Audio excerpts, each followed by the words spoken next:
Hello everyone and welcome to my review of Mother! Exclamation point.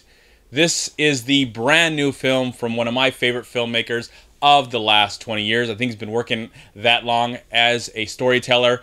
Darren Aronofsky. In my opinion, he has made one of the greatest films of the last 20 years, and that would be Requiem for a Dream. A very disturbing, shocking film that I've seen multiple times, and even though it leaves me with terrible feelings, I'm always impressed by the visual style, the story, the characters, and the wonderful music that has, of course, been used in movie soundtracks, epic movie soundtracks. I think it was even used in the Lord of the Rings movies trailers. So, Darren Aronofsky, of course, Pi, The Fountain, Requiem for a Dream, Black Swan, The Wrestler, and then Noah from a few years ago.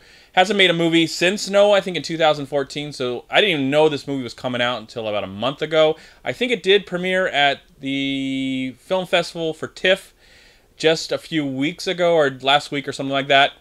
But I was very interested to see it, even though I had only seen the initial trailer.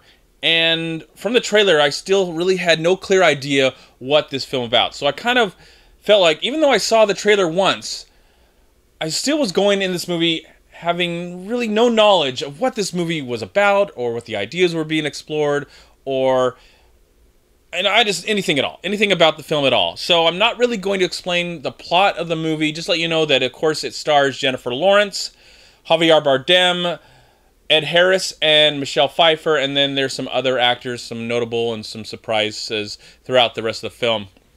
I really don't want to go in detail of this plot, or in detail of what I either loved or hated about this movie, because I feel like it would spoil the experience for anybody else that may not know what they're about to get into watching this movie. So first off, I would react that I am shocked, not that it has a wide release, but I'm shocked that a movie like this would even have a chance at a wide release. And I think it does have a chance as a huge wide release because it does have Jennifer Lawrence and Javier Bardem. Darren Aronofsky did make the film. Paramount Pictures is distributing the film. But I feel like if it didn't have that star power, this movie, you would have to go way out of your way. You know, when I saw Requiem for a Dream 17 years ago, I had to go way out of my way into Hollywood to see the film, because that movie, I don't know if a major audience could prepare themselves for such dark material. So after watching this movie, I could see a lot of people walking away from this movie being extremely disturbed or even hating the movie. I can understand that because it's such a different kind of experience that we don't get a lot these days. Now, I love to go to the theater and see the superhero movies. You know, It just came out last week, which I thought was okay, but it's a movie that has appeal for a lot of people, and it was a big success. So I enjoy going to the movies and seeing films that are somewhat safe, whatever genre they're in, that they don't challenge the audience too much, that they're kind of the norm. I appreciate that, but I love when I go into the theater and watch something that I feel is completely different, and I don't have to understand what the filmmaker is trying to say half the time. I do question it that the filmmaker, Darren, may not know what he's talking about half the time, especially in this movie, and the symbolism of the film, the allegories that are being told, you know. And again, if I go in mass detail, I mean, I have ideas of what the film, at least some aspects of the film, is about, and maybe what the film is trying to say over its 2-hour running time. But I don't want to spoil that, because not that it may be different from your opinions about the film or what you think about, but I just want to, I just fear that I might spoil this or spoil that. So I'm going to be a little generic as I continue to talk about this movie. The acting is tremendous. Of course, you expect that from Jennifer Lawrence. She's a great actress. Maybe not such a good person in real life. I don't really know her, but I really love her as an actress. In most things that she's done. Javier Bardem is great, and they have this weird chemistry as they're playing a husband and wife in this little house of theirs. Ed Harris and Michelle Pfeiffer, who also play a married couple in the film, are very bizarre and weird, and what happens to them and how they interact with the rest of the cast is just out there, interesting at times, frustrating, weird, crazy. Sometimes it's very, you don't understand what the meaning of all of this or why they're all coming together. But I did like the interactions that they had. You know, it was definitely, even though I wouldn't say this movie is very scary, but it was scarier than It. I know they may not say a lot because It wasn't really a scary film, and that one is the biggest scary movie of all time, I guess now, or horror film. And I appreciated the atmosphere this movie created. It was really interesting that I don't remember hearing any music in this entire film. I don't remember hearing a lot of music in the film, and that gave it more of an eerie vibe to it, that you didn't have to rely on some music to make you feel a certain way. And the movie, I felt, tried to be different than your normal psychological horror film, especially if there was a jump scare of some kind, or how the camera moved, or how something else happened in the background, and you have to, you know, like, did I just see what I just saw? I don't know if I just saw that. And just how the movie escalates and continues to get weirder and stranger and WTF as the movie goes along, leading up to the ending that it has. Now, watching a movie like this, I'm always wondering in the back of my mind, how is the ending going to be? And if the ending's at least satisfying, or the best ending ever, then I might be more forgiving of what I've just witnessed. And because I'm watching the movie and I've got tons of questions, and maybe I have my own answers to the film. But in those last moments, I'm like, if depends on how this movie ends, will decide pretty much how I feel about the whole film. And how the movie ends is good enough. It's fine. I didn't predict the ending or anything.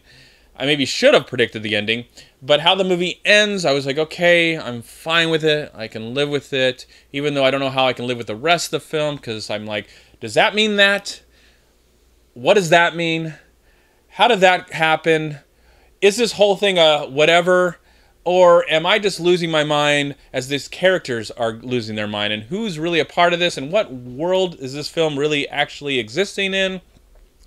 There's just so many things. And what ideas that Darren Aronofsky really had? What brought him to this state to want to create a movie like this? Was he battling with his own problems about life and his future as a human being, and what happens when we die? And as someone who, you know, writes stories, he did write and direct this film. So has he had his own dreams and nightmares about writing and losing that the feeling of creating something and then losing it and then trying to get it back, and then on the verge of, you know, all these crazy interesting ideas that probably were popping in his head. And he said, I got this great stuff, and I think the only way it can be ever seen is if I can get Jennifer Lawrence in the film to hopefully sell tickets. I don't see this movie making a lot of money and a lot of people seeing it. I feel like this movie is going to be found way into the future, not in the theater. It might be appreciated later as a cult kind of film, but I think later as people study it and figure out what they think the movie's about, because I doubt Darren Aronofsky is ever going to tell you what he thinks the movie's about, because he wants to leave it to the audience to have their own ideas and their own philosophies of what's going on with these characters and stuff like that. So I understand that. So I think through time, maybe this movie will be more appreciated. Right now, I think on a technical level, it's a great piece of filmmaking, and I think it'll definitely have some opinions saying, that movie sucked, I hated it, what the freak was going on half the time, and then the other people are like, you know, I want to talk about it, I want to discuss it. I may not love the film, but I'd like to have at least a discussion about it. And I found that to be more interesting, especially with my viewing experience, and then just calling this, you know, just forgetting the whole movie entirely and go, oh, it was just too weird, I didn't get it, and whatever. So I appreciate more, not only as on a technical, visual, and acting level, than actual, like, what is the movie really about. I felt like it was really strong in that aspect, and that really held me together, especially as the movie was going along and just how crazy it got as it was happening. And it actually got more interesting as the movie happened, but at the same time, I walked away from the film going, I want to love this movie. I want to praise it for everything that it had to offer, but at the same time, I'm a little conflicted. And I do really super like the film a lot. I might like the film more as years go by, but right now I super like the film. I think it's a solid, interesting film from one of my favorite filmmakers, and I like to be challenged when I go to the movies. I just don't think this is a movie that people normally are going to want to see the latest film that's playing in the theaters are going to really appreciate. I think they're going to walk away being very upset. But for me, I really enjoyed the film for what it was, and I'm glad I saw it, and I'd love to see more movies like this in the future, but I think I'm going to have to go way out of my way to actually go witness a film like that, especially if there's not a selling cast to get the movie actually in theaters. But Darren Aronofsky is one of the most challenging filmmakers and one of the best, and I think this is a good, solid film that has a lot to offer and will definitely leave you thinking. Whether it's good or bad, it'll leave you thinking, and you've had a very interesting experience. It's something you don't get in the theaters all the time, something that's different from the normal stuff that we see as we go to the movies. So for that, I will give Mother! I will give it a solid 3 stars out of 4.